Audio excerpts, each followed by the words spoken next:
various districts and blocks.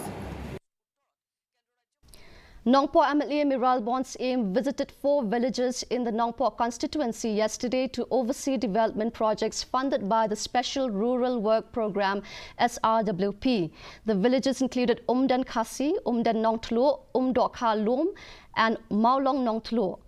During his visits, AIM handed over the work order of several projects, including the construction of the Dorbar Hall in Umdan Khasi, funded for 3 lakhs. In Umdan Nongtlo, he represented a work order for 2 lakhs for the construction of a cemetery.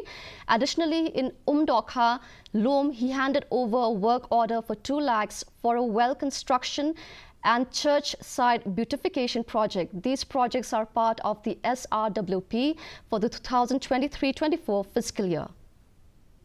Order of 3 lakh for the extension of the community hall or the village auditorium. Number 2, I have handed over a work order of 2 lakh to the headman of Umdan Nongtulu for the construction of cemetery shed. And number 3, I have handed over a work order of 2 lakh to the Sengentay in Umdok Halum for the construction of fencing.